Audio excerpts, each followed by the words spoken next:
Je trouve que c'est difficile de comprendre ce qui fait rentrer une personne en transition. Le plus dur dans l'histoire, c'est de commencer. Une fois qu'on se rend compte de l'ampleur de ce qui se passe, on continue. On pensait auparavant que nous étions les seuls à être intelligents. On découvre maintenant régulièrement des prouesses que font les animaux et qui manifestent justement, qui sont des manifestations de la biodiversité. La biodiversité, pour moi, c'est une manifestation de ce qu'on peut appeler l'intelligence de la nature. L'homme est devenu de plus en plus puissant. Il a été de plus en plus capable de faire du mal aux autres, de faire du mal au monde, à la nature, de faire du mal à lui-même, de faire son propre malheur. On a construit une civilisation thermo-industrielle, basée sur l'énergie, basée sur l'extractivisme, etc. Il faut qu'on apprenne à faire transition. Personne n'a la clé de ce truc-là. Ce qui est nouveau avec l'ampleur prise par la mondialisation, qui touche pratiquement tous les problèmes de société et qui touche en particulier les grands défis du monde actuel, on n'a pas de réponse véritablement légitime. Alors comment faire? Il me semble que ce qui permet de légitimer ce qui se fait appeler à devenir une gouvernance mondiale, eh bien, c'est le sentiment d'appartenance, la prise de conscience plus exactement de notre appartenance à la même communauté parce que nous aurons le même destin. Le destin, c'est l'avant, c'est l'avenir.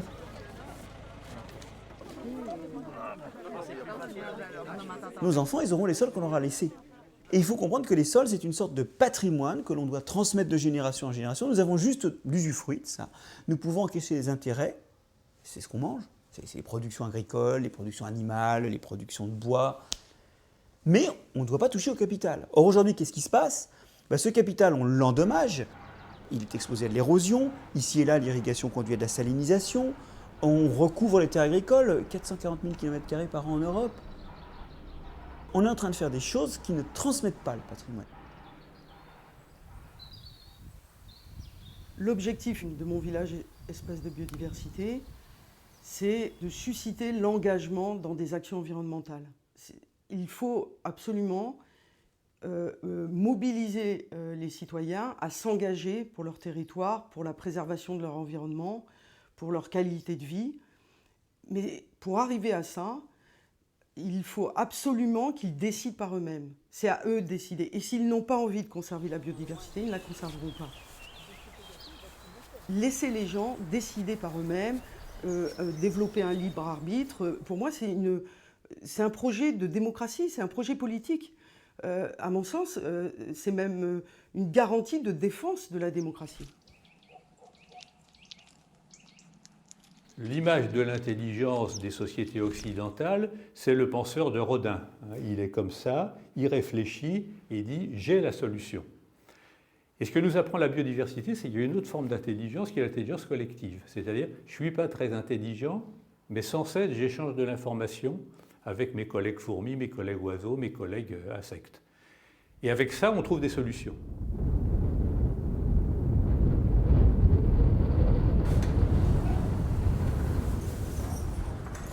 Je suis Bernard Bonnefoy, je suis agriculteur éleveur de vaches au Brac, sur le massif du Mézain. Je suis producteur de l'AOP Fingras du Mézain.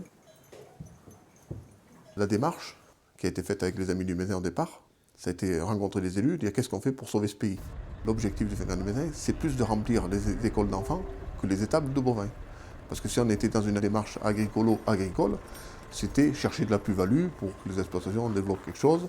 Alors que là, l'objectif, c'est justement, c'est le contraire. C'est pas de produire beaucoup. L'objectif, c'est de produire beaucoup de paysans, beaucoup d'habitants sur le massif du Mézain. Quand j'arrive dans une forêt, je regarde déjà de quoi elle est composée, est-ce que les essences sont bien en place. Là, je vais donc appliquer une gestion en irrégulier. Déjà, je vais maintenir un couvert continu. Ça, c'est de base, c'est-à-dire qu'on va maintenir des arbres sur pied, à une densité quand même assez importante. Bien gérer une forêt, c'est avoir une vision à long terme, c'est très important. C'est essayer de se rapprocher du cycle naturel d'une forêt. C'est maintenir aussi toute cette biodiversité qui est autour. Moi, ce qui me fait peur, c'est pas la transition énergétique ou écologique, c'est une action. C'est le non-changement qui me fait peur et pas le changement.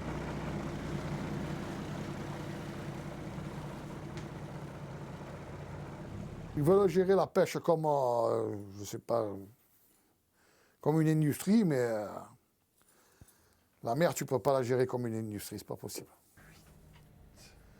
Je pense que, comme c'est nous qu'on y travaille avec la nature, si demain il n'y a plus de poissons, il n'y a plus de mer, moi, dans la pêche, j'irai plus.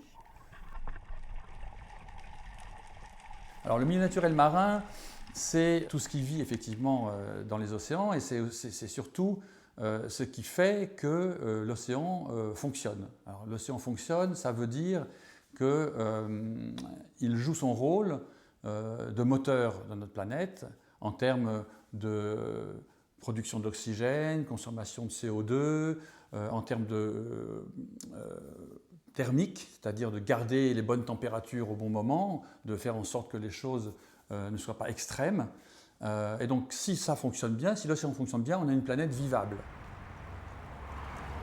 Je pense que c'est important de donner du tonus aux combattants pour qu'ils se sentent prêts à agir, qu'ils soient lucides, qu'ils voient ce qui se passe, qu'ils ne se cachent pas la vérité, mais qu'ils aient l'énergie et surtout les émotions qu'il faut pour se dire il y a une lutte à faire, il faut garder la planète habitable.